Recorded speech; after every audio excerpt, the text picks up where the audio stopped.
पिछले क्लास में हम लोग कंसंट्रेशन टर्म में आप देखे थे। सबसे पहला मास बाय मास परसेंटेज, उसके बाद देखे थे आप वॉल्यूम बाय वॉल्यूम परसेंटेज, फिर मास बाय वॉल्यूम परसेंटेज, और चौथा जो केस हम लोग देख रहे थे पीपीएम, पार्ट पर मिलियन। ये 4 टॉपिक हम लोग पिछले क्लास में देखे थे। इसके बाद आगे का जो वर्ड्स हैं ये हम लोग क्वांटिटिव मेथड देख रहे हैं। क्वांटिटिव मेथड में जो अगला शब्द है वो आपको मोल फ्रैक्शन, उसके बाद हम लोग देखेंगे मोलारिटी, और फिर देखेंगे मोलालिटी। तो इस तरह से ये आगे का 3 वर्ड और कंसंट्रेशन टर्म में हम लोग को देखना है। तो सबसे पहले हम लोग मोल फ्रैक्शन देखते हैं।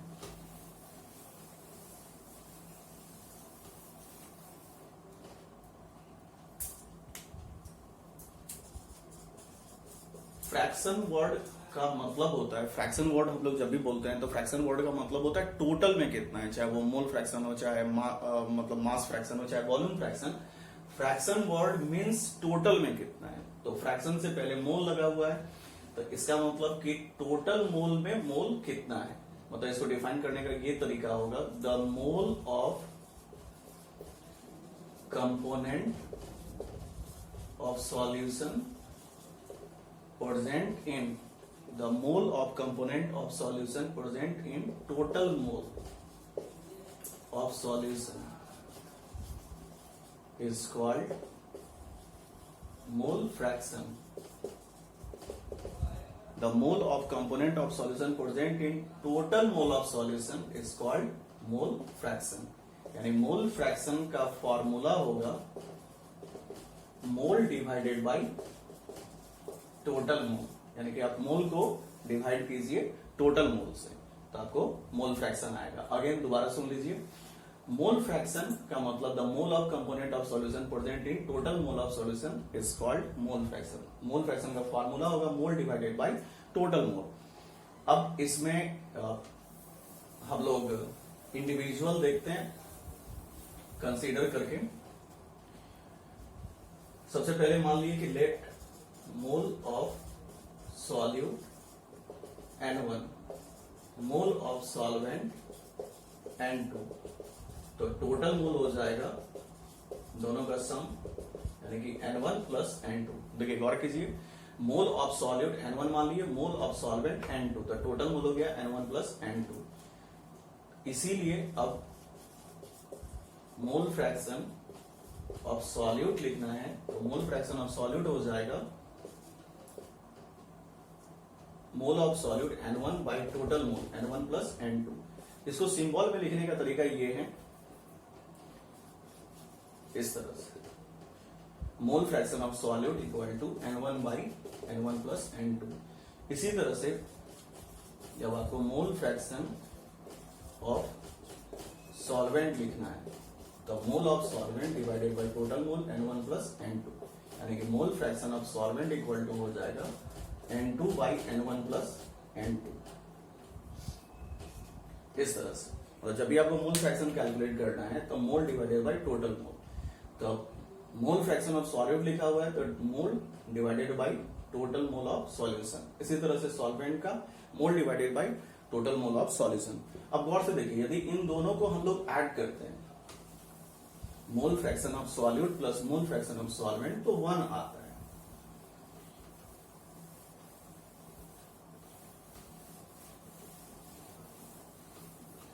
इन दोनों को यदि हम लोग ऐड करते हैं, मोल fraction of solute plus mole fraction of solvent plus mole fraction of solvent, N1 by N1 plus N2 plus N2 divided by N1 plus N2।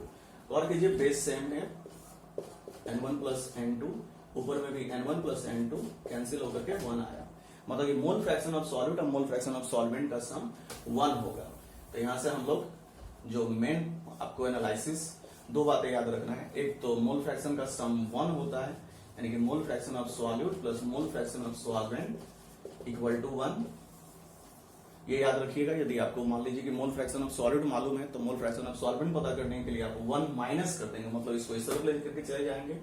यदि ये दिया हुआ है ये पता करना है कि आप इसको इस तरह भेजिए। दूसरा जो इसमें इंपॉर्टेंट पॉइंट, इसको जरूर याद रखिएगा, आगे जरूरत पड़ेगा रॉल्ड्स लॉ में। मोल फ्रैक्शन का वैल्यू 0 से 1 के बीच में होता है। कभी भी आप कभी भी मोल फ्रैक्शन का वैल्यू देखेंगे कि 0 से 1 के बीच में होता है, मतलब 0 से ज्यादा लेकिन 1 से कम। मोल फ्रैक्शन का वैल्यू हमेशा 0 से 1 के बीच में होगा।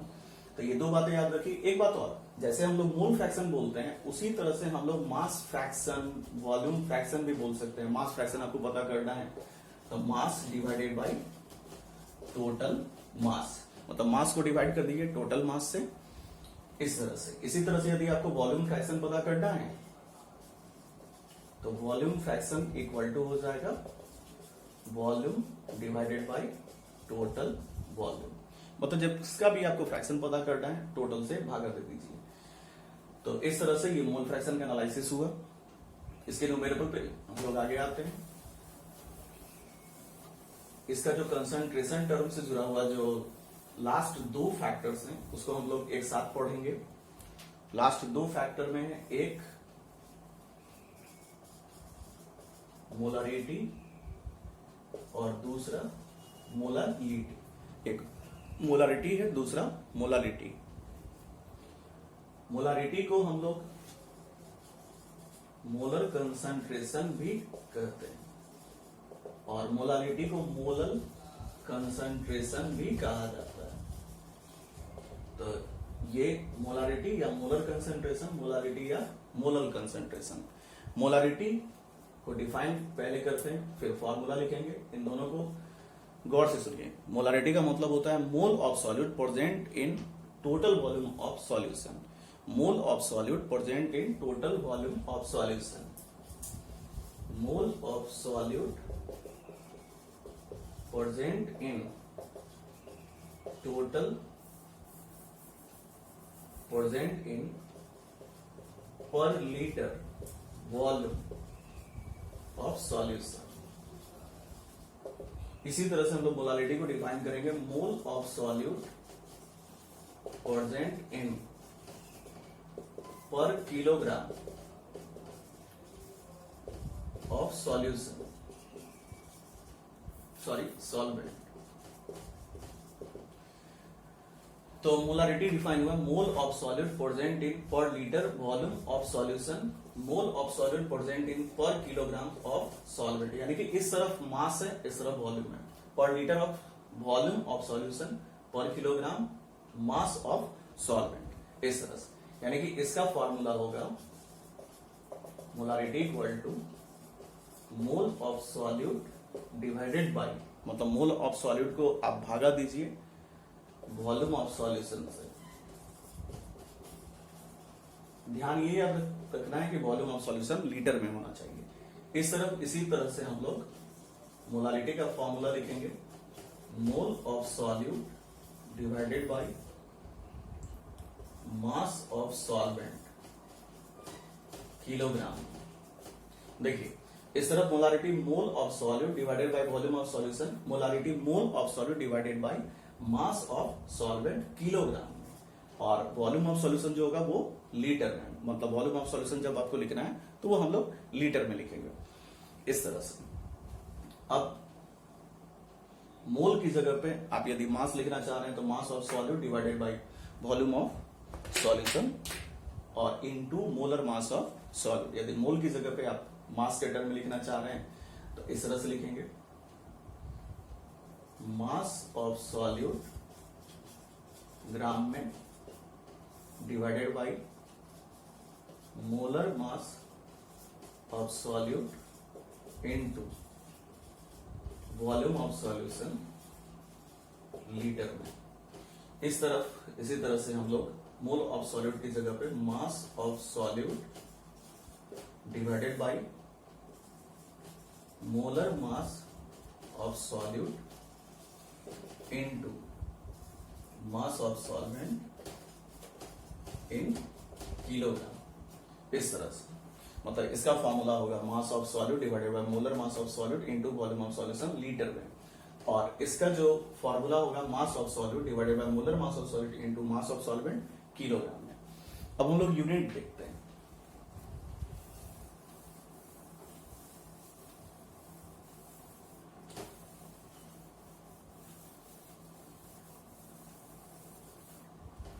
यूनिट में गौर कीजिए कि मोल डिवाइडेड बाय वॉल्यूम है लीटर में, यानी कि यूनिट ऑफ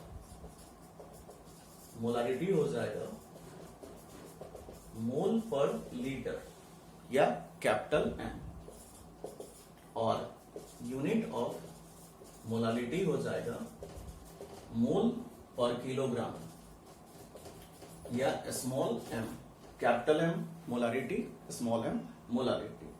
ध्यान रखिए कैपिटल एम जब भी लिखा रहे तो मोलारिटी होगा, स्मॉल एम मोलारिटी होगा।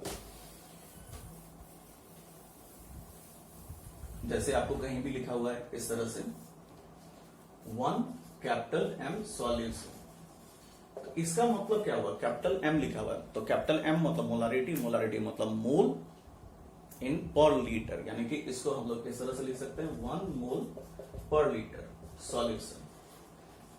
इस एग्जांपल को जैसे 1 कैपिटल एम कहीं भी आपको लिखा हुआ है, चाहे 5 कैपिटल एम लिखा हुआ है, चाहे 10 कैपिटल एम कुछ भी लिखा हुआ है, 1 कैपिटल एम लिखा हुआ है यानी कि 1 मोल पर लीटर सॉल्यूशन, यानी कि इसको हम लोग ऐसे कहेंगे 1 मोल of solute in 1 litre of solution, 1 mole of solute in 1 litre of solution. इसी तरह से 1 स्मॉल एम लिखा हुआ है सॉल्यूशन, जैसे ही आपको स्मॉल एम लिखा हुआ मिला तो आप स्मॉल एम यानी कि मोलारिटी, मोलारिटी मतलब कि 1 मोल पर किलोग्राम सॉल्यूशन। तो यहां पर किलोग्राम जो बता रहा है वो सॉल्वेंट को, ध्यान दीजिए यहां जो लीटर बता रहा है वो सॉल्यूशन को, तो इसीलिए हम लोग लिखे 1 मोल of solute in 1 litre of solution, लेकिन यहां लिखेंगे 1 मोल of solute in 1 kilogram of solvent, इस तरह से। अब नेक्स्ट पॉइंट जो आपको मोलारिटी से जुड़ा हुआ याद रखना है वो ये कि ये टेम्परेचर डिपेंडेंट होता है वॉल्यूम आने की वजह से। आप जानते हैं कि वॉल्यूम टेम्परेचर डिपेंडेंट होता है, तो इसलिए ये टेम्परेचर डिपेंडेंट होगा, यानी कि टेम्परेचर के साथ बदलेगा, चेंज करेगा। चूंकि हम लोग जानते हैं कि volume directly proportional to temperature और molarity inversely proportional to volume. तो गौर कीजिए, देखिए यहां पे ध्यान दीजिए, टेम्परेचर डिपेंडेंट है, इसलिए डिपेंडेंट है क्योंकि इसमें वॉल्यूम आ रहा है। जब वॉल्यूम आ रहा है तो volume directly proportional to temperature होता है, मतलब आप टेम्परेचर को जैसे बदलेंगे वॉल्यूम बदलेगा, और वॉल्यूम बदलने से मोलारिटी बदलेगा। डायरेक्टली मतलब टेम्परेचर बढ़ने पे वॉल्यूम बढ़ेगा, और वॉल्यूम के बढ़ने पे मोलारिटी घटेगा, क्योंकि ये इनवर्सली है, डिवाइड में है। तो आप जानते हैं कि जब भी इनवर्सली होता है उल्टा होता है, तो यानी कि हम लोग यहां से कर सकते हैं कि molarity inversely proportional to temperature. इसमें सिर्फ मास आ रहा है, मास ऑफ सॉल्वेंट, मोल में भी मास इन्वॉल्व है, यानी कि ये जो है आपको टेम्परेचर इंडिपेंडेंट है, यानी कि इसको कोई फर्क नहीं पड़ता है कि टेम्परेचर आप बदल रहे हैं, बढ़ा रहे हैं, घटा रहे हैं, कोई चेंजिंग नहीं, इसको कोई प्रभाव नहीं पड़ता, इसको प्रभाव पड़ता है। तो मोलारिटी के बारे में देखिए वो क्या क्या याद रखना है। सबसे पहले mole of solute present in per litre of solution, मतलब कि mole of solute divided by volume of solution. Molarity के बारे में आपको याद रखना है कि mole of solute divided by mass of solvent. गौर से सुनिए, मोलारिटी में मास ऑफ सॉल्वेंट आता है, मोलारिटी में वॉल्यूम ऑफ सॉल्यूशन आता है। मतलब मोलारिटी वॉल्यूम ऑफ सॉल्यूशन में देखा जाता है, मोलारिटी मास ऑफ सॉल्वेंट के कंपेयर में देखा जाता है मोल ऑफ सॉल्यूट को, मतलब दोनों में मोल ऑफ सॉल्यूट कॉमन है। दूसरा जो इंपोर्टेंट फैक्ट है इसका यूनिट, यदि आप कैपिटल एम लिखा हुआ देखते हैं तो मोलारिटी, स्मॉल एम लिखा हुआ देखते हैं तो मोलारिटी। तीसरा जो सबसे स्ट्रॉन्ग फैक्टर है वो है टेम्परेचर। ये टेम्परेचर डिपेंडेंट होता है वॉल्यूम आने की वजह से, मतलब आप टेम्परेचर जब भी बढ़ाते हैं तो वॉल्यूम बढ़ता है। क्योंकि ये वॉल्यूम डिवाइड में है, यानी कि आप molarity inversely proportional to volume, जैसे ही आप वॉल्यूम को बढ़ाएंगे टेम्परेचर जो है वो बदले, आप वॉल्यूम टेम्परेचर बढ़ने से वॉल्यूम बढ़ेगा और वॉल्यूम के बढ़ने से मोलारिटी घटेगा। इसको कोई फर्क नहीं पड़ता है टेम्परेचर से, क्योंकि ये टेम्परेचर इंडिपेंडेंट है। आगे बढ़ते हैं अगले शब्द की तरफ। मोलारिटी से रिलेटेड 2 टॉपिक और हम लोग को पढ़ना है। एक तो इंटेक्स में आपको सवाल भी है मोलारिटी से रिलेटेड, एक बहुत अच्छा सवाल है एनसीईआरटी एक्सरसाइज में। जब आप एक्सरसाइज देखेंगे तो उसमें एक प्रॉब्लम है स्टैक्योमेट्रिक से रिलेटेड, तो उसको भी हम लोग डिस्कस करेंगे आगे। पहले आगे बढ़ने से पहले हम लोग मोलारिटी से रिलेटेड 2 टॉपिक है, एक है केस ऑफ डाइल्यूशन, दूसरा है मिक्सिंग ऑफ सॉल्यूशन। तो केस ऑफ डाइल्यूशन क्या हुआ? डाइल्यूशन वर्ड का मतलब क्या होता है समझिए। डाइल्यूशन का मतलब होता है कि जब हम सॉल्यूट को बिना बदले हुए सॉल्वेंट को बढ़ाएं। जस्ट इमेजिन, आप यदि मान लीजिए खाना बना रहे हैं, उसमें नमक ज्यादा हो जाता है, नमक का टेस्ट ज्यादा हो जाता है, नमक ज्यादा हो जाता है, तो आप उसमें पानी मिलाते हैं। पानी के मिलाने से नमक के टेस्ट को फर्क पड़ता है, उसके अमाउंट को नहीं। गौर से सुनिए हम क्या बोले, नमक के अमाउंट को कोई फर्क नहीं पड़ता है, जितना है उतना ही रहेगा, हाँ उसका टेस्ट बदल जाता है। ये हुआ डाइल्यूशन। डाइल्यूशन का मतलब वैसा प्रोसेस जिसमें हम लोग सॉल्यूट को बिना बदले हुए सॉल्वेंट को बढ़ाते हैं। मतलब आप सॉल्वेंट वाटर है, वाटर को इंक्रीज किए, जैसे रूह अफ़ज़ा। रूह अफ़ज़ा डाइल्यूशन का केस है। आप रूह अफ़ज़ा जब भी पीते हैं तो उसको पानी में मिला करके मतलब डाइल्यूट करते हैं। तो मोलारिटी से रिलेटेड जो सबसे पहला शब्द है वो हम लोग डाइल्यूशन देखेंगे। Case of dilution. तो केस ऑफ डाइल्यूशन का मतलब हुआ कि वैसा प्रोसेस जिसमें हम लोग सॉल्यूट को बिना बदले, मतलब सॉल्यूट को आप कुछ नहीं करते, नहीं चेंज करते हैं, सॉल्वेंट बढ़ाते हैं। यानी कि इसके बारे में कह सकते हैं the process in which amount of solvent increases without any change in amount of solute. The process in which amount of solvent increases without any change in amount of solute is called dilution. Is called dilution. वैसा process जिसमें हम लोग amount of solvent को बढ़ाते हैं without any change in amount of solute is called dilution. मतलब ऐसा process जिसमें हम लोग सिर्फ सॉल्यूट को तो कांस्टेंट रखते हैं लेकिन सॉल्वेंट को बढ़ाते हैं। अब इसमें चूंकि सॉल्यूट तो बदल नहीं रहा है, मतलब अब जितना सॉल्यूट पहले रहे हैं उतना बाद में भी है, मतलब सॉल्यूट में कोई चेंज नहीं हो रहा है, चेंज हमारा सिर्फ सॉल्वेंट हो रहा है। तो सॉल्वेंट के बदलने से गौर कीजिए वॉल्यूम बदलेगा, और वॉल्यूम के बदलने से मोलारिटी बदलेगा, यानी कि मोल ऑफ सॉल्यूट को फर्क नहीं पड़ेगा। तो हम लोग जानते हैं कि मोलारिटी इक्वल टू होता है mole of solute divided by volume of solution. ध्यान दीजिए बोर्ड पे, molarity mole of solute divided by volume of solution, cross multiply करते हैं। तो mole of solute equal to हो जाएगा molarity into volume of solution. Mole of solute equal to molarity into volume of solution.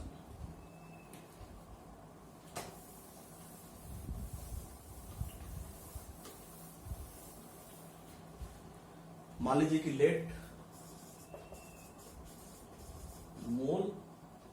Molarity initially, शुरुआत का initial molarity M1 volume V1, मतलब शुरुआत में जब आप डाइल्यूशन से पहले मोलारिटी M1 वॉल्यूम V1।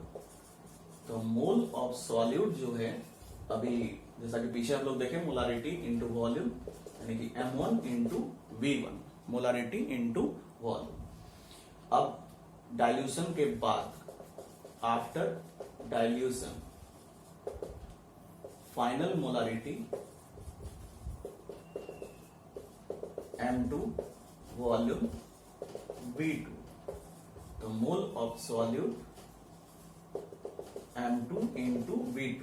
देखिए final molarity M2 volume V2 और मोल ऑफ सॉल्यूट, इन दोनों का प्रोडक्ट यानी कि M2 into V2। In case of dilution mole of solute constant रहता है, नहीं बदलता है, मतलब जितना पहले उतना बाद में भी। तो पहले का मोलारिटी ये रहा हमारा M1 V1 और बाद का मोलारिटी ये रहा हमारा M2 V2। चूंकि बदल नहीं रहा है, मतलब आप जितना पहले मोल ऑफ सॉल्यूट है उतना बाद में भी, तो इसीलिए मोल ऑफ सॉल्यूट चूंकि कांस्टेंट है, बाय इक्वेशन 1 एंड 2, इन दोनों इक्वेशन से हम लोग कर सकते हैं M1 V1 equal to M2 V2, यानी कि M1 V1 equal to M2 V2। Intex में एक सवाल भी है इस पे, तो आगे बढ़ने से पहले वो सवाल देख लेते हैं।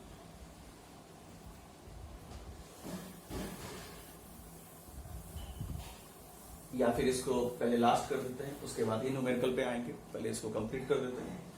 एक और केस है, case of mixing of solution,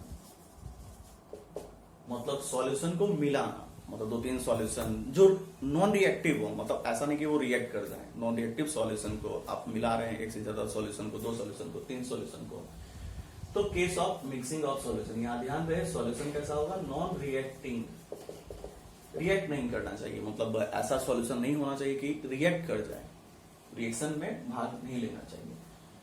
तो मान लीजिए कि लेट फर्स्ट सॉल्यूशन, पहले सॉल्यूशन के लिए molarity equal to M1, volume equal to V1, इसीलिए mole of solute equal to हो जाएगा M1 into V1।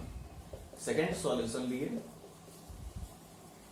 Second solution का मोलारिटी M2 लिए, वॉल्यूम V2, तो मोल ऑफ सॉल्यूट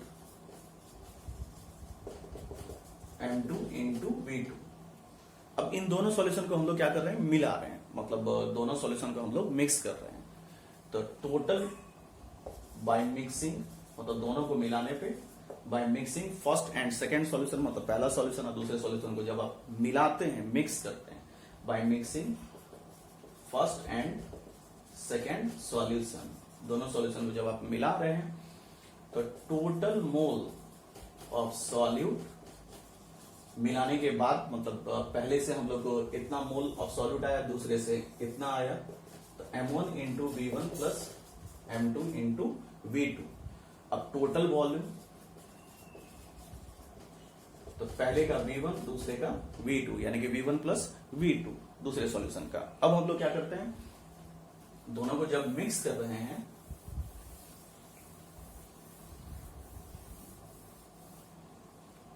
तो आपको इस तरह से पहले से मोल ऑफ सॉल्यूट, ये टोटल मोल ऑफ सॉल्यूट आया M1 V1 plus M2 V2, और दूसरे से टोटल वॉल्यूम जो आया V1 प्लस V2। तो रिजल्टेंट मोलारिटी जो हो जाएगा, total mole of solute divided by total volume. तो मिक्सिंग के केस में हम लोग रिजल्टेंट मोलारिटी का फॉर्मूला इस तरह से लिखेंगे, total mole of solute divided by total volume of solution. मतलब आप जो हम लोग का टोटल मोल आया M1 V1 plus M2 V2, ये पहले सॉल्यूशन का मोल था, ये दूसरे सॉल्यूशन का मोल, दोनों को हम लोग ऐड कर दिए, divided by total volume V1 plus V2। और 3 सॉल्यूशन यदि आपके पास है, तो तीसरा सॉल्यूशन के लिए जैसा कि देखिए यहाँ पे M3 V3 divided by V3, एक V3 बढ़ गया तीसरे सॉल्यूशन के लिए, मतलब आप चौथे सॉल्यूशन को लाते हैं तो एक और बढ़ आएगा, यहाँ M4 V4 हो जाएगा और यहाँ V4 हो जाएगा। इस तरह से मतलब इसमें आप बदल सकते हैं। तो ओवरऑल फॉर्मूला ये होगा कि summation MI VI divided by summation VI। इसका मतलब होता है M1 V1 plus M2 V2 plus M3 V3, इस तरह से बढ़ते जाइए और डिवाइड करके नीचे में वॉल्यूम भी V1 plus V2 plus V3, इस तरह से आप इसको बढ़ाते चले जाएंगे। तो ये हो गया हम लोग का केस ऑफ मिक्सिंग सॉल्यूशन, मतलब आप जब 2 सॉल्यूशन को, 3 सॉल्यूशन को, 4 सॉल्यूशन को जब मिलाते हैं तो ये केस आता है। आगे बढ़ते हैं अब हम लोग इसमें। आगे बढ़ने से पहले आप एनसीईआरटी का कुछ सवाल देख सकते हैं। तो एनसीईआरटी इंटेक्स पे चलते हैं हम लोग। इंटेक्स सबसे पहले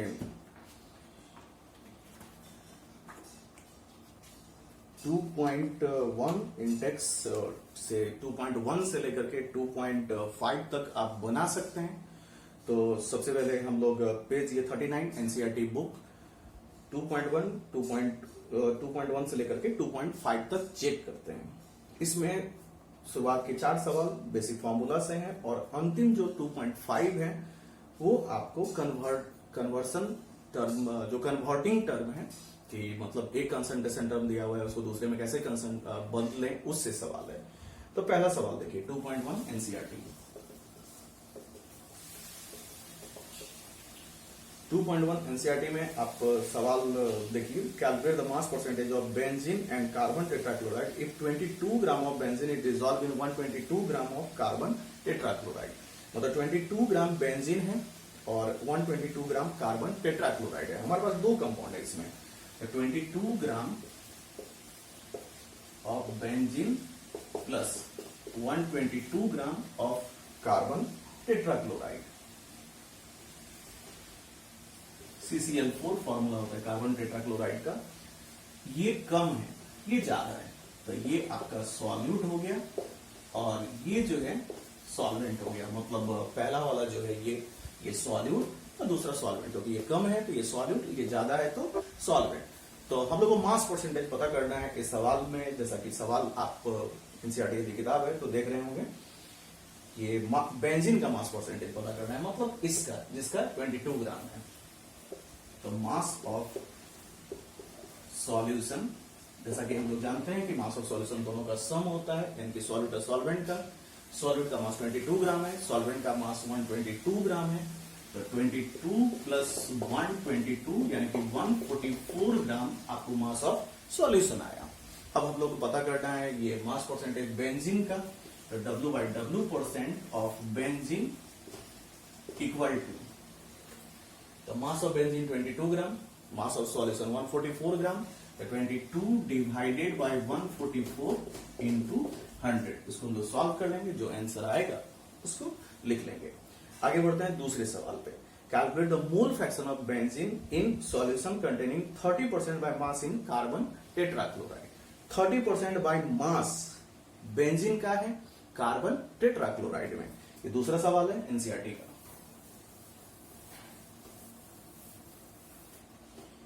देखिए 2.2 एनसीईआरटी इंडेक्स,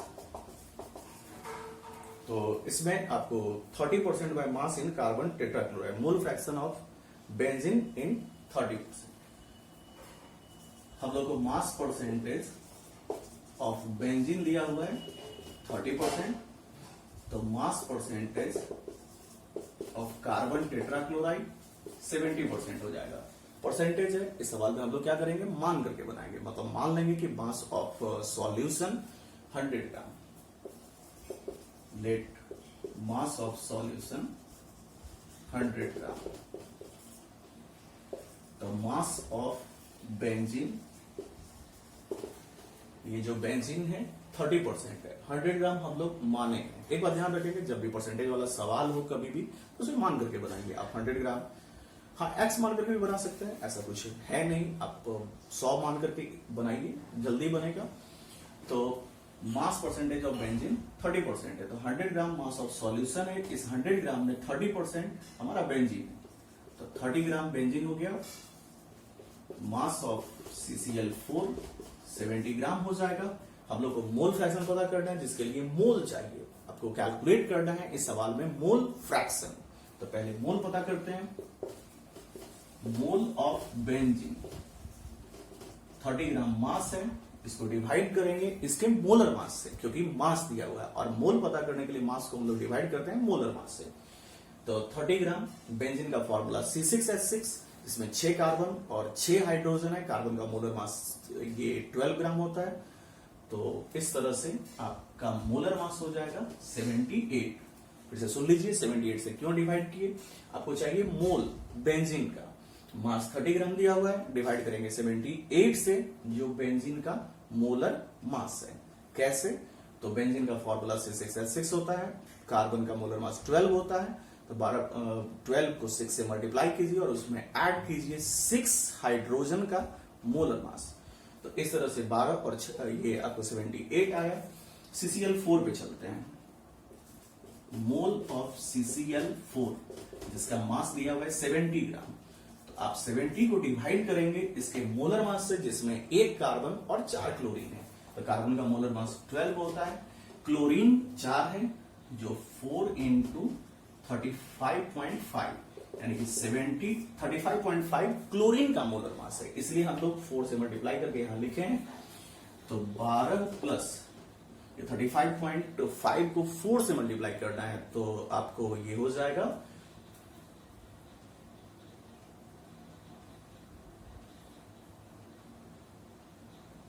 142। इसके बाद इन दोनों को ऐड करके हम लोग के पास आया 154, 70/154 इस तरह से।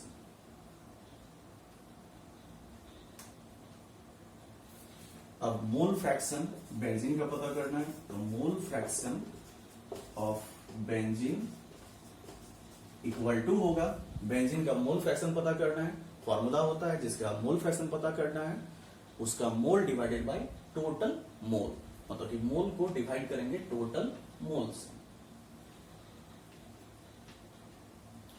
तो मोल इसका आया हमारे पास इतना, और इन दोनों का सम टोटल मोल, यानी कि आपको आ जाएगा 30/78 डिवाइडेड बाय 30/78 प्लस 70/154। इसको सॉल्व कर लेंगे, गुना भागा कर लेंगे, जो आएगा वो आंसर हो जाएगा। अगले सवाल की तरफ बढ़ते हैं। 2.3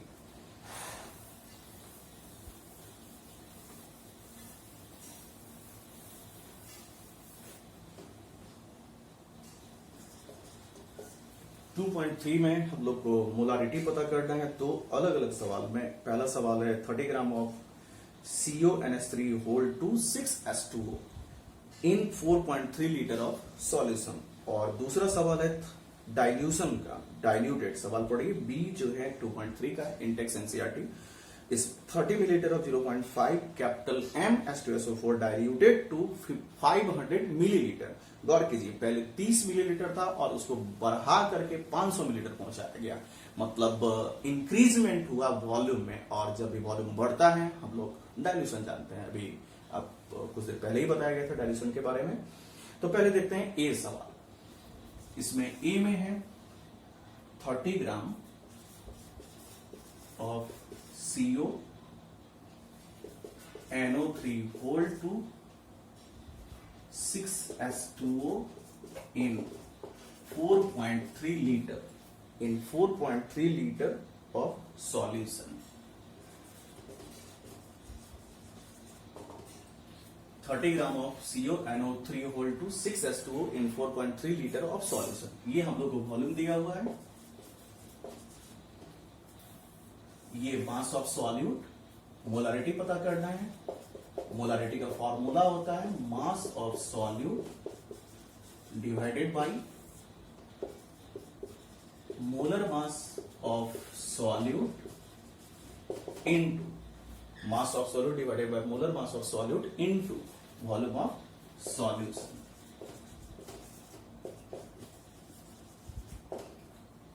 मास of solute 30 gram, molar mass हम लोग इसका पता कर लेंगे। कोबाल्ट का लगभग अप्रॉक्स में आपको मोलर मास ये 60 के अप्रॉक्स में होता है कोबाल्ट का। तो कोबाल्ट का मोलर मास 58.9 यानी कि 59। तो कोबाल्ट 59 प्लस NO3 होल 2 है, नाइट्रोजन का 14 होता है 28, ऑक्सीजन यहाँ 3 2 6 हो जाएगा। तो 16 को हम लोग 6 से मल्टीप्लाई कर देंगे, प्लस 6H2O और H2O का 18 होता है। ये आपको मोलर मास हो गया। वॉल्यूम 4.3 लीटर, यहां बदलने की जरूरत है नहीं। गौर कीजिए कि सवाल में लीटर में ऑलरेडी पहले से दिया हुआ है, यदि मिलीलीटर में दिया रहता तो हम लोग इसको बदलते, ऐसा है नहीं, आपको लीटर में दिया हुआ है। यूनिट लिखेंगे कैपिटल M। अब इसको सॉल्व कर लेंगे, ये आपका आंसर हो जाएगा। दूसरा सवाल जो है बी, इसको फिर से पढ़ते हैं। 30 millilitre of 0.5 capital M H2SO4 diluted to 500 millilitre. 30 millilitre of 0.5 capital M H2SO4 diluted to 500 milliliter. 30 milliliter of 0.5 capital M H2SO4 diluted to 500 milliliter. तो इसमें हम लोग सबसे पहले ये हम लोग का इनिशियल मोलारिटी M1, ये इनिशियल वॉल्यूम V1, ये फाइनल वॉल्यूम V2। तो निश्चित तौर पे हम लोग को फाइनल मोलारिटी पता करना है, यानी कि मोलारिटी क्या होगा, फाइनल M2 क्या होगा। तो आप जानते हैं फॉर्मूला होता है M1V1 equal to M2V2, M1V1 equal to M2V2।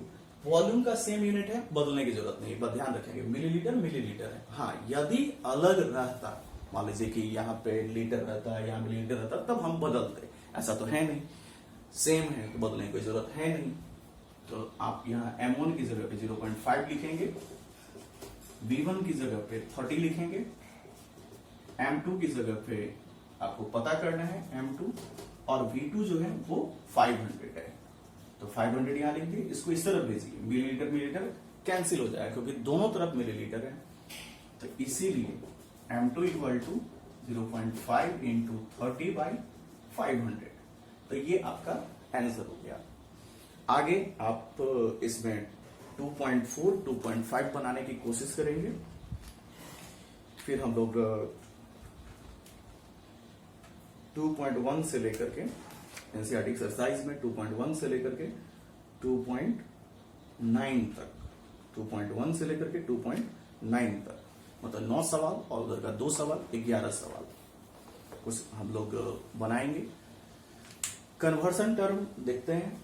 तो कन्वर्सन टर्म मतलब एक जो कंसंट्रेशन टर्म है उसको बाकी में बदलना, मतलब बाकी हमारे पास, जैसे कि आप जानते हैं कि कंसंट्रेशन टर्म में हम लोग के पास मोलारिटी है, ये मास परसेंटेज है, मोल फ्रैक्शन है और मोलारिटी है।